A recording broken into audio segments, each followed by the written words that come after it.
She's going to be done in like 30 seconds, so just wait a couple minutes. I just Was realised. that Stephen?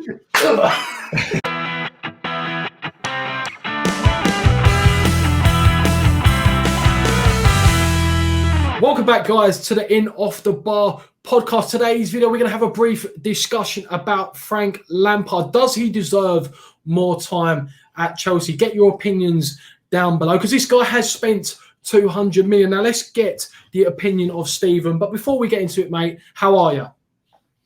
Not too bad, mate. Hope you well yourself.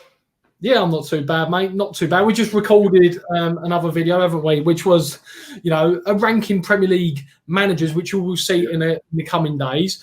And Frank Lampard was on that list, and we thought, we'll create a video around Frank Lampard in terms of, does he deserve more time at Chelsea? Now, this guy has spent £200 million.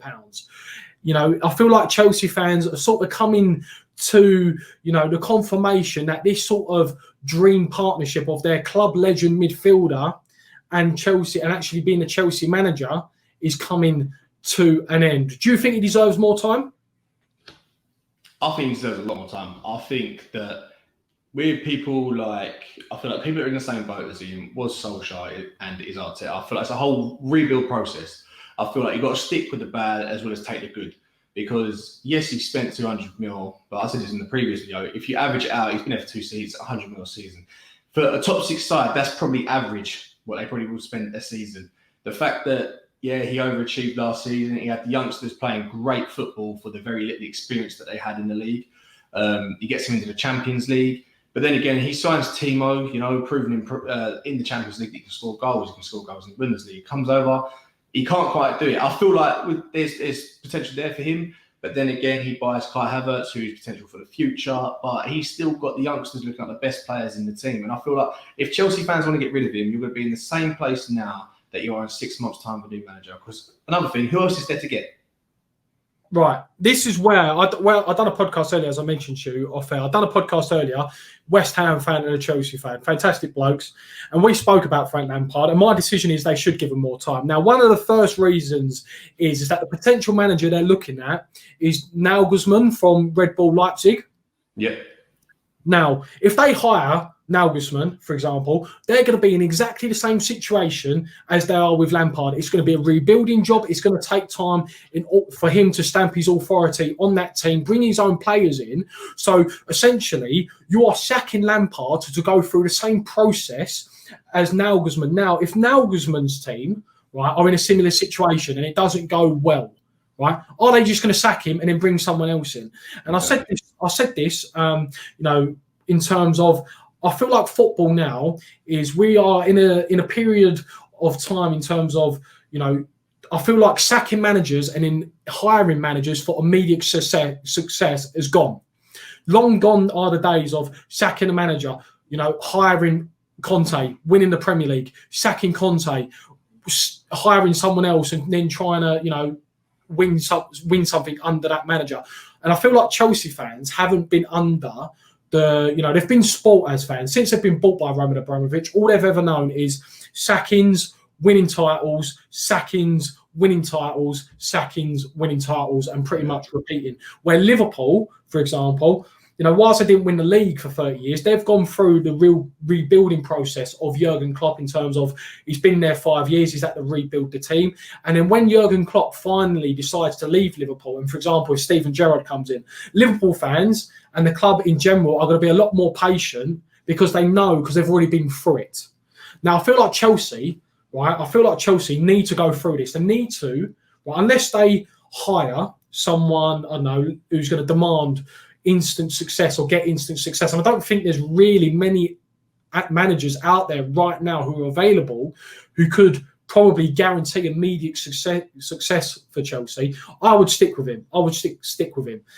Yes, he spent 200 million. And the only way I would probably sack him is if Chelsea, if they lose the next 3 or 4 games in a row, for example, then you're possibly looking at, right, that's it.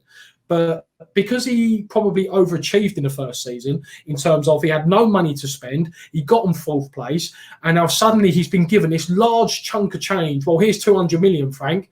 I feel like Chelsea fans especially thought, well, if he could do this with youngsters, then what can he possibly do with 200 million? What do you think? I think when you sign players, I feel like as a manager, yeah, you go out and sign a player. If you spend big money on a player like they have with, like you said, spent 200 million on players in total. But they've also got, people forget, they brought Thiago Silva in. He's been great for them. They also brought in Malang Sarr, who they've loaned out. They brought in Mendy, who for me isn't a long-term fix. He's an immediate fix. He's we need to keep him out because Kepa's terrible. Let's put him in because he's definitely not a long-term fix because he's not young. He's not like he's going to get much better.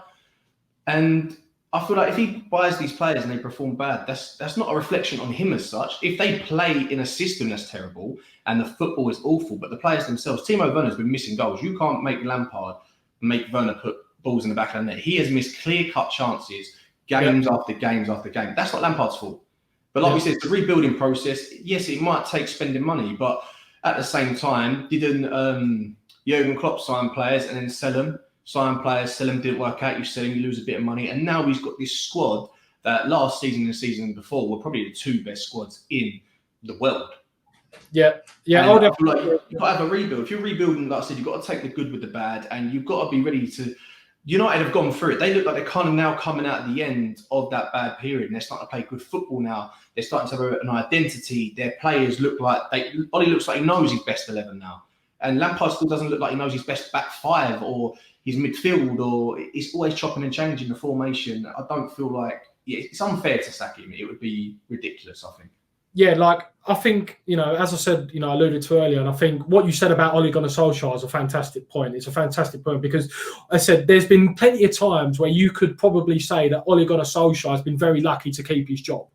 Now, yes, he got given the treatment, probably similar to what Lampard's receiving at the moment in terms of if this was any other manager, if this was Scolari, if this was Sarri, right? Chelsea fans, a lot more Chelsea fans will probably be calling for his head.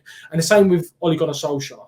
If that was any other manager that wasn't affiliated to that football club, then they probably would have been calling for their head earlier. But however, they've given them the time because they probably don't want to sack a club legend.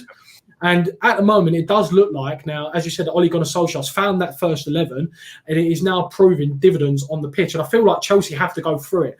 Unless Chelsea are losing the next 3 or 4 games. And in this league, all it takes is 3 or 4 victories in a row. And considering the quality of players that Chelsea have got, that's not unrealistic. It's not unrealistic for Chelsea to win the next 2 or 3 games. And then suddenly they're second or third again.